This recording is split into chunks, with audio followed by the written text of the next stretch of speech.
Hi, my beautiful Pisces, and welcome to Floral Tarot Reader. How you guys are doing? Thank you so much.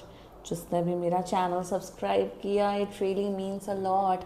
मैं personal reading भी offer करती हूँ. आप description box और comment section check कर सकते हो. मेरा WhatsApp link and number mentioned है. व्हाट्सएप लिंक पे क्लिक करिए, हाई भेजिए और अपनी पर्सनल रीडिंग बुक कराइए at very minimum fees. Okay Pisces, ये है आपकी love life reading October month की. So let's get started. अपने इंसान को अपने दिल और दिमाग में रखिए और ये रीडिंग देखना स्टार्ट कर दीजिए. Okay, let's check. Angels, higher beings, ancestors, love life for Pisces in the month of October 2025. Let's cut the deck. Okay, let's see.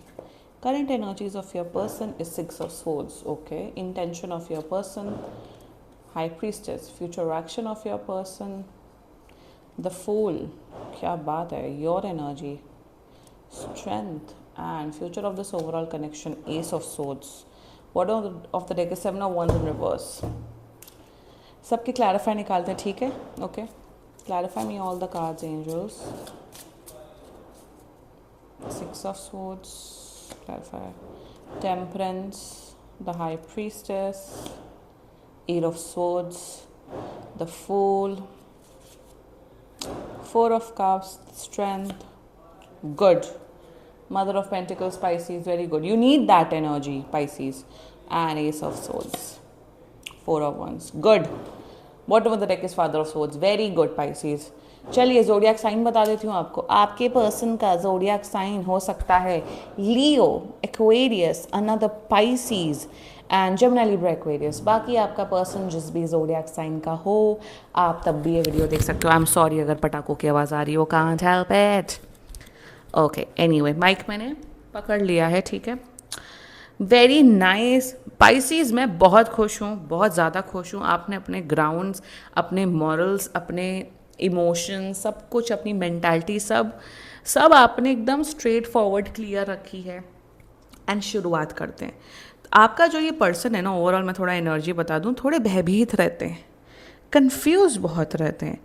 मतलब इंस्टेड जैसे ये मेरे हिसाब से ऐसे ऐसे इंसान हैं, जब ये बच्चे होंगे, जब ये स्कूल जाते होंगे, 2+2 4 समझ नहीं आ रहा है, टीचर से पूछेंगे भी नहीं, फ्रेंड्स से भी नहीं पूछेंगे, और एग्ज़ाम में 2+2 2 की जगह 6 लिख के आ जाएंगे और फेल हो जाएंगे.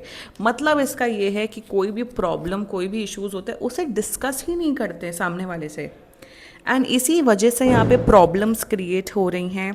एंड बात करते हैं ओवरऑल, ठीक है. Now the current energies of your person, six of swords, clarified by temperance. Whatever it is, जो भी प्रॉब्लम, जो भी आप लोग ऑलरेडी रिलेशनशिप में हो बाय द वे, या जो भी इश्यूज, जो भी प्रॉब्लम्स चल रही हैं, दे आपका पर्सन इस कनेक्शन को हील करना चाहते हैं. ये नहीं है कि ब्रेकअप कर लो तुम अपने रास्ते में अपने रास्ते. No, they want to heal this connection. And in their current energies बहुत प्यार करते हैं आपसे, नो डाउट इन दैट. एंड जो भी प्रॉब्लम, जो भी इश्यूज, स्पेशली इमोशनल इश्यूज बहुत चल रहे हैं आप दोनों के बीच में. आप दोनों शायद एक दूसरे को, इमोशनल वेवलेंथ आप लोग की बड़ी स्लो एंड लो हो गई है. And in their current energies ये कोशिश करना चाहते हैं या चाहती हैं आपके साथ फिर से वो स्ट्रॉन्ग इमोशनल कनेक्शन बनाने को. कहीं ना कहीं ये सोच रहे हैं कि आपके साथ एक शॉर्ट ट्रिप या हॉलीडे पे जाया जाए, ताकि आप दोनों का रिलेशनशिप और स्ट्रॉन्ग हो. And in their energies, in their current energy, six of swords, clarified by temperance, आपको आपको प्यार करना चाहते हैं, आपकी केयर करना चाहते हैं, आपके साथ आपको हमेशा खुश रखना चाहते हैं, no matter what. That's their energies towards you, ठीक है. Their intentions towards you, high priestess, clarified by eight of swords. ना यहाँ पे यही प्रॉब्लम है. ये इंसान टैरो कार्ड रीडिंग वीडियो जाके देख लेंगे, आपकी एनर्जीज, उनकी करंट फीलिंग्स, ये वो जानने के लिए. बट जो प्रॉब्लम, जो इशू, जो मुद्दे हैं, अगर आपने जैसे कुछ गड़बड़ कर दिया, आपने कुछ प्रॉब्लम क्रिएट कर दी, तो ये कभी भी आपसे डिस्कस नहीं करते हैं. एंड ये सिर्फ इल्यूजन्स क्रिएट करते हैं, प्रॉब्लम्स क्रिएट करते हैं. मैंने माइक पकड़ा, थोड़ा इशू हो रहा है. या इल्यूजन्स एंड प्रॉब्लम्स क्रिएट करते हैं. छोटा सा मुद्दा होगा, बट उसे सोच सोच के उससे इतना ज़्यादा तिल का पहाड़ बना देते जिसका कोई सेंस नहीं बनता है. एंड इन देयर इंटेंशंस वो ये फियर है कि अगर मैं ज़्यादातर लोग नॉन कन्फ्रंटेशनल होते हैं. मतलब नॉन कन्फ्रंटेशनल का मतलब ये होता है कि कोई प्रॉब्लम, कोई मुद्दे होते हैं, उसे डायरेक्ट जाके डिस्कस नहीं करते हैं। कोई लड़ने को नहीं बोल रहा है कि आप जाओ सामने वाले से लड़ाई करो, बट कोई प्रॉब्लम है, उस इशू है, तो उसे अच्छे शब्दों में बात करना या उसे डिस्कस करना ज़्यादातर लोगों को आता ही नहीं। इसलिए लोगों के रिश्ते टूटे रिश्ते हैं, सालों सालों चलते हैं, बट किसी के अंदर हिम्मत नहीं होती कि बोलने को कि भाई मुझे तुम्हारे साथ ब्रेकअप करना नहीं रहना, I am out of it, I am over it.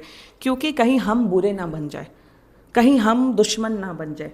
उस किस्म की, पता नहीं मुझे माइंडसेट आपके पर्सन में दिख रही है पाइसीज, दैट फियर है, बहुत ज़्यादा फियर है कि कहीं आप बुरा ना मान जाओ, बट खुद तकलीफ में रहेंगे। बट आपको एक होता है ना वो प्लीज़ करने की टेक्निक, फालतू प्लीजिंग मोड पे हैं आपके पर्सन एंड इंटेंशन में यस बहुत अट्रैक्टेड हैं। एक और एनर्जी दिख रही है, कभी भी अपनी तकलीफ नहीं बताएंगे। कोई भी प्रॉब्लम हो जाएगी, बड़ी सी बड़ी प्रॉब्लम हो जाएगी, बट आपको कभी नहीं बताएंगे, आपको शेयर नहीं करेंगे, आपसे शेयर नहीं करेंगे ताकि आप प्रॉब्लम में ना जाओ, आप दुखी ना हो जाओ। सो ऐसे रिलेशनशिप इस माइंडसेट, फियर के माइंडसेट से नहीं चलता है कि फियर में रहो, बस प्लीज़ करते रहो सामने वाले को और फियर में रहो। Nobody can stay in a relationship like this. और आपका यही पंगा है कि तुम बोलते क्यों नहीं हो, बोलती क्यों नहीं हो, ऐसा क्या है। फियर हटाओ अपने माइंड से, एंड डेफिनेटली ये फियर हटाते हुए दिख रहे हैं with the fool clarified by 4 of cups. जो भी फियर है, जो भी प्रॉब्लम है, जो भी पंगा है, उसे हटाते हुए दिख रहे हैं और अपने आप को एक नया इंसान बनाते हुए दिख रहे हैं विद द फूल। सो मुझे यहाँ पे दिख रहा है जो भी आपकी कंप्लेंट्स, डाउट्स थी, वो उसे हटाते हुए दिख रहे हैं और एक फ्रेश एनर्जी के साथ, एक पॉजिटिव एनर्जी के साथ आपके टूवर्ड जाते हुए दिख रहे हैं, बिंदास होते हुए दिख रहे हैं, थोड़ा लेट लूज करते हुए दिख रहे हैं। 6 of swords and fool clearly represents new fresh energy. और वही दिख रहा है कि जो थोड़े फियर हैं, जो थोड़े डरपोक पने वाली एक्टिंग करते हैं या एक्टिविटीज़ करते हैं, एक्टिंग है एक्टिविटीज़ आप ये जाने, बट मुझे यहाँ पे दिख रहा है कि एक नए फ्रेश माइंडसेट के साथ, एक फ्रेश एनर्जी के साथ आपके टूवर्ड्स आ रहे हैं। नॉट टू वरी, 2 हफ्ते के अंदर अंदर आप देखिएगा कि इनके बिहेवियर में परिवर्तन आ रहा है। कोई बात नहीं, होते हैं ऐसे लोग, थोड़े फियरफुल माइंडसेट के होते हैं, लड़कियाँ ज़्यादा होती हैं इन केसेस में, but it's okay. Let's talk about your energy strength clarified by mother of pentacles. आप बहुत प्यार करते हो इस पर्सन को, आप बहुत प्यार करते हो, केयर करते हो, and with high emotional intelligence, जैसे पाइसीज के अंदर बहुत हाईली इमोशनली इंटेलिजेंट होते हैं। आप बहुत प्यार से सब कुछ हैंडल कर रहे हो, आप इनको वो भरोसा दिला रहे हो कि तुम टेंशन मत लो, बता दिया करो, हम पार्टनर्स हैं, हम रिलेशनशिप में हैं। सो आप अपना बखूबी caring side, positive side, loving side दिखा रहे हो अपने पर्सन को, ताकि रिश्ता बचे। और कहीं ना कहीं आपको मतलब कहीं ना कहीं वही दिख रहा है आपको, आप इनके मदर या फादर बनते हुए दिख रहे हो, विच मेरे हिसाब से बड़ा डिस्गस्टिंग है कि किसी को वो करो, फिक्स हिम एंड फिक्स हर वाला एटीट्यूड करो। पाइसीज मैं आपको यहाँ ये बोलूँगी, ऑफ कोर्स अपने पार्टनर को समझाओ, बट पागल मत हो जाना। स्पून फीड करने की भी लिमिट होती, बच्चों को स्पून फीड किया जाता है ना, जब बच्चा 15 साल का हो जाता तब तक तो स्पून फीड नहीं किया जाता है ना बाय माता जी और पिताजी। मेरे हिसाब से अपना थोड़ा डिग्निटी रखो, थोड़ा सेल्फ रिस्पेक्ट रखो, समझाओ, ज़्यादा मत समझाओ, क्योंकि ज़्यादा समझाओगे फिर ये डर के भाग ही जाएंगे। थोड़ा फ्रीडम दो, मेरे हिसाब से आप ज़्यादा फ्रीडम नहीं दे रहे हो, आप इनको थोड़ा स्पेस दो, थोड़ा फ्रीडम दो, ताकि ये खुद ब खुद समझे और उसी अकॉर्डिंग एक्ट करे, उसी अकॉर्डिंग अपना बिहेवियर, अपना पैटर्न चेंज करें। जितना ज़्यादा अगर आप पीछे पड़ोगे उतना ज़्यादा ना ये और परेशान होंगे। आप बहुत ज़्यादा ही ओवर समझाने लग गए हो जितना मुझे दिख रहा है। सो इनके मदर या फादर नहीं बनना है आपको कि आप समझा रहे हो, आपको बस इनका पार्टनर बनना है। एंड पार्टनर्स में इट्स वेरी इंपॉर्टेंट टू थोड़ा स्पेस देना इज़ वेरी इंपॉर्टेंट। या पाइसीज, ये बहुत कम लोगों को ये रीडिंग रेजोनेट होगी, but anyway now the future of this overall connection, future तो बहुत मस्त है। Ace of swords clarified by the 4 of wands, यहाँ कमिटमेंट है, यहाँ मुझे शादी वाला कमिटमेंट दिख रहा है। And with ace of swords, now the S of swords represents clarity. जो ये इल्यूजन्स रखते हैं, मतलब चीज़ें छुपाते हैं, हर्ट नहीं, मतलब आपको कुछ बोलते नहीं है, रिवील नहीं करते हैं, मेरे हिसाब से with the fool and fool की एनर्जी एक्वेरियस की होती है, ace of swords another air sign energy Pisces. तो जितना मुझे दिख रहा है कि क्लैरिटी डेवलप हो रही है, ये अपनी बातों को अच्छे से रखते हुए दिख रहे हैं, कोई भी इश्यूज़ या मुद्दे हैं उसे अच्छे से रिस्पेक्टफुली रखते हुए दिख रहे हैं। और यहाँ पे यही प्रॉब्लम है, कम्युनिकेशन गैप है, ताकि क्योंकि इनके माइंड में बहुत फियर है, तो फियर हटते हुए दिख रहा है और आप लोग का रिलेशनशिप बहुत स्ट्रांग होते हुए दिख रहा है विथ कमिटमेंट, शादी वाला कमिटमेंट भी दिख रहा है मुझे, एंड कनेक्शन बहुत अच्छा होगा। सिंस आप बहुत ज़्यादा इन्वेस्टेड हैं, आपके इन्वेस्टमेंट, आप इतना इन्वेस्टेड है, इसीलिए ये रिलेशनशिप, ये कनेक्शन बहुत अच्छा चल रहा है। मेरे हिसाब से ये इंसान ये थोड़े डरपोक हैं, थोड़ा इनका फियरफुल माइंडसेट है, बिहेवियर, डर जाते हैं, सहम जाते हैं।